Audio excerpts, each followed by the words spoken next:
Want to get into the greater world of Star Wars comics, novels, and television series? Want to explore the adventures between the films? Want to start your journey into the Star Wars canon? Well, this video can certainly help when you ask, where do I start? Warning, in this video I will be going over where to start in the official canon that started with the Disney buyout onwards. That being what some call the new canon. Whatever you call it, this is on the official canon of Star Wars today. So let's begin.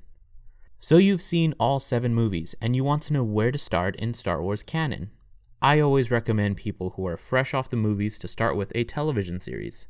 And currently there are 2 in canon: Star Wars The Clone Wars and Star Wars Rebels. Let's talk about The Clone Wars. The show is set between episode 2 and 3, and follows Anakin, Obi-Wan, and Anakin's new Padawan, Ahsoka Tano. Now first, let me ask you, do you like the prequels? If yes, then watch The Clone Wars. If no, then watch The Clone Wars. Confused yet? If you're a fan of the characters and settings of the prequels, then The Clone Wars is more of that, but much improved. We actually get fun political thriller episodes mixed in with good character development and amazing action. A lot of people do have a problem with the series, common complaints being that Anakin has an apprentice, and the show does start off a bit too kid-friendly, as some would say. And to both of these arguments, I will say this: the show realizes its faults after the first season, and almost in the middle of the second season, it quickly tries to rectify this. And I can honestly say that The Clone Wars is a series that, in my honest opinion, gets better and better each season. But hey, I know a lot of people are on the fence about it still, so I present you with this. Take a look at this video celebrating 100 episodes of The Clone Wars, and if it still doesn't look like your cup of tea, then know that there are other options. Now, Star Wars Rebels. Rebels is set between episode 3 and 4, and specifically it is 4 years before A New Hope. If you much prefer the more lighthearted action-adventure feeling of the original trilogy, I have to say that Rebels is the way to go. It is noticeably more lighthearted than, say, The Clone Wars, but it certainly has the original spirit of Star Wars and some of the best character development I've seen in Star Wars television. Which is only 2 series, but still. In a lot of ways, it is the successor of The Clone Wars. Characters and plots seen in The Clone Wars return to Rebels. However, I do think it is not a requirement to see The Clone Wars if you want to go straight into Rebels. To see if you're interested, I suggest watching this early trailer that got me interested into the series.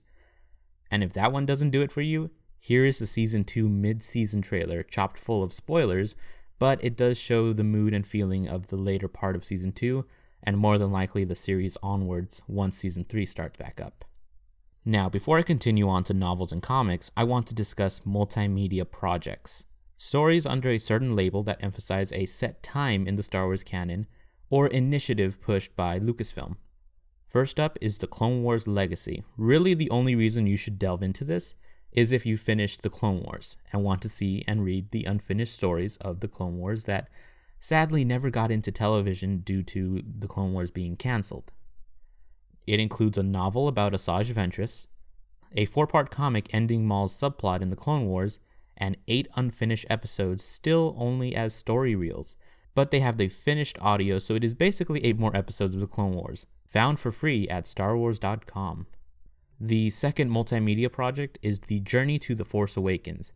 At this point, I assume you've already seen The Force Awakens, and if you haven't, then these stories can help prepare you in what to expect for the film. And if you have, then they're still really fun to read. We have some great junior novels on the 3 main heroes of the original trilogy. Just choose your favorite character and delve in. We have a really cool comic set up right after the events of Return of the Jedi, and then we have 2 novels. One is Aftermath, set a few months after Return of the Jedi.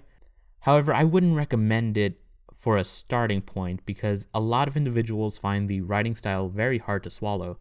So while I still recommend reading it, I much more recommend reading Lost Stars, a book by Claudia Gray, who in my opinion is the best Star Wars writer in the new canon. But now let's talk about novels. Lost Stars, as I said, is the best novel of the new canon, in my opinion.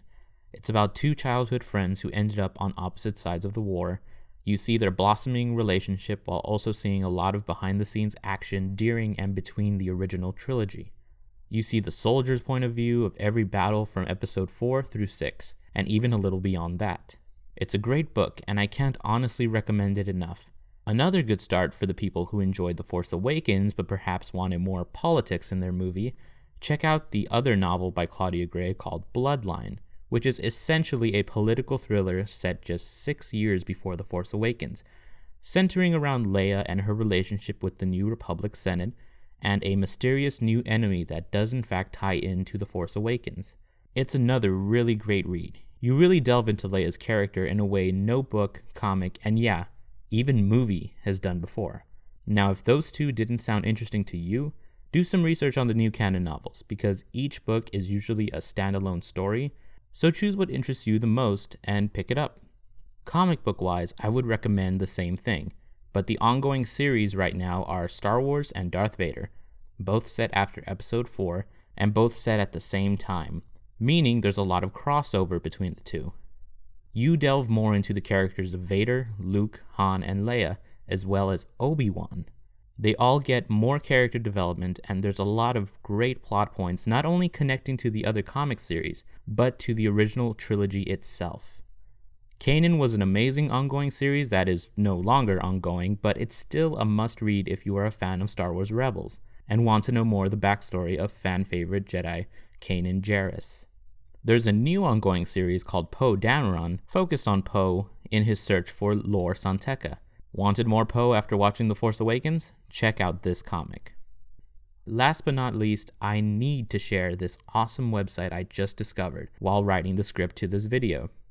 CanonKillerbase.com is a website where you have a list of everything canon in Star Wars right now. I think minus the short stories in the Star Wars magazines though, but it's really cool because you can organize and see what you have read, watched, played, and what you have not yet completed. It's a great website that I will be using regularly from now on. So that's my opinion on where you should start your journey through the Star Wars universe. Do me a favor and share this video to Star Wars communities so that more people can explore the wonderful stories outside of the movies. And enjoyed what I had to say today? Check out this video that recently hit 3,000 views on my theory as to what the fate of Ahsoka Tano is. I delve into some points that haven't been explored elsewhere. Or check out this other video where I give some opinions on the Star Wars fandom in general. Some harsh opinions, but something I think some people needed to hear. Alright, thanks for watching. This is The Negotiator signing out. Also, here's my Twitter or something.